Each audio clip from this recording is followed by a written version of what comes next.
Selamat berjumpa dalam Renungan Provinsi MSC Indonesia.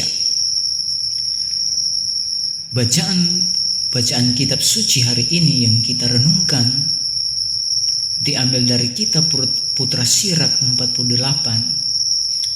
ayat 1 sampai 4, dilanjutkan ayat 9 sampai 11, dan dari Injil Matius pasal 17 ayat 10 sampai 13. Saudara-saudariku, para pencinta hati kudus Yesus, ada pernyataan Yesus yang menarik perhatian dalam Injil hari ini. Dan pernyataan ini saya pikir perlu kita refleksikan bersama-sama. Apa yang Yesus katakan?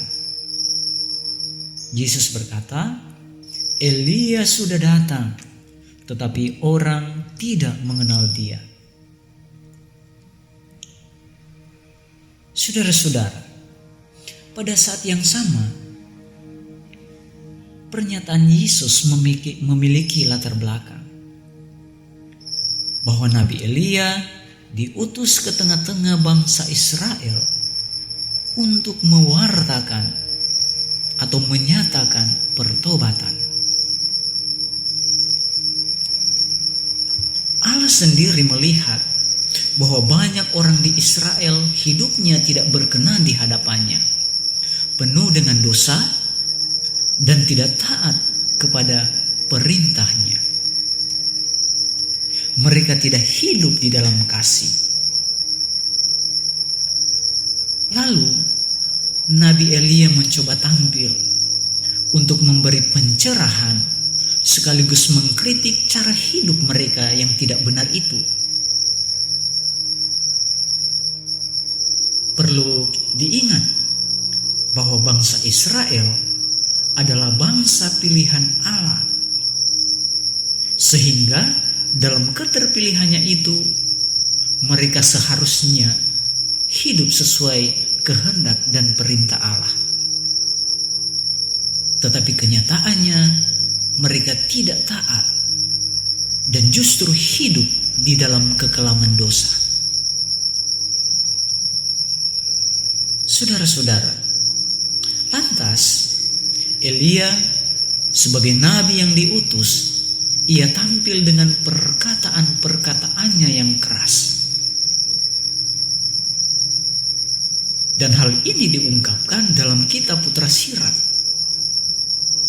Elia tampil bagaikan api dan perkataannya laksana obor yang membakar.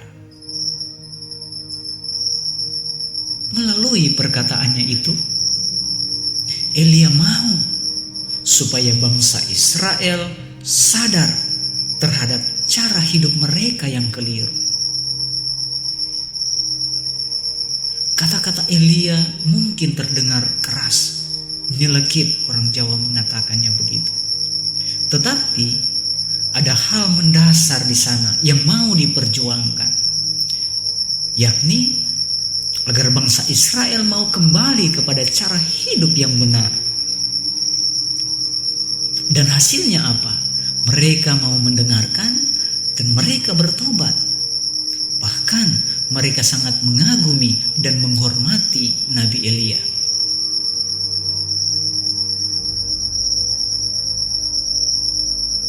Saudara-saudari, di samping itu,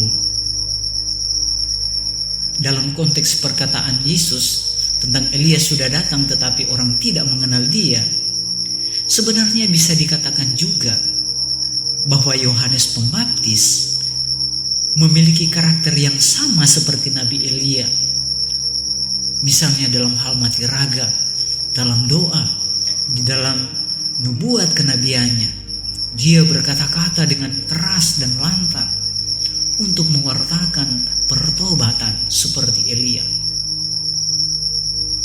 Ia tampil untuk memberikan suatu orientasi atau arah yang baru agar orang-orang yang mendengarnya membuka hatinya untuk menyambut kedatangan Mesias. Kita ingat nubuat Yesaya Yohanes sebenarnya adalah suara yang berseru-seru di padang gurun dan untuk mewartakan pertobatan. Maka dalam konteks itu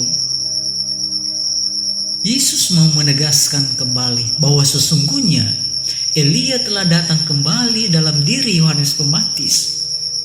Untuk apa? Untuk memulihkan, memurnikan, meluruskan jalan bangsanya untuk menyambut kedatangan Mesias, yaitu Yesus sendiri. Maka dapat kita artikan atau dapat kita pahami bahwa inilah yang dimaksud oleh Yesus tentang Elia sudah datang, tetapi orang-orang tidak mengenalnya. Dan Elia yang dimaksud adalah Yohanes Pembaptis itu sendiri. Saudara-saudariku yang terkasih dalam Tuhan kita Yesus Kristus, di zaman sekarang ini kita melihat gereja terus berkembang, tetapi juga masih terus mengalami masa-masa sulit, pergolakan, bahkan penolakan. Tetapi kita juga disegarkan dan kita diingatkan juga bahwa di zaman ini juga masih ada banyak orang dengan kerelaan hati dan kesetiaannya mau hadir memberi waktu, tenaga, pikiran untuk mewartakan kerajaan Allah dan pertobatan di dalam masyarakat kita. Artinya apa? Ada banyak nabi-nabi yang baru, Nabi Elia dan Yohanes Pembaptis yang baru di zaman ini. Oleh karena itu, di masa Advent ini, di dalam masa-masa penantian kita, di dalam masa-masa permenungan dan pertobatan kita semua yang percaya diajak untuk terus mengambil bagian di dalam pewartaan tentang kerajaan Allah, tentang pertobatan ini secara bersama-sama.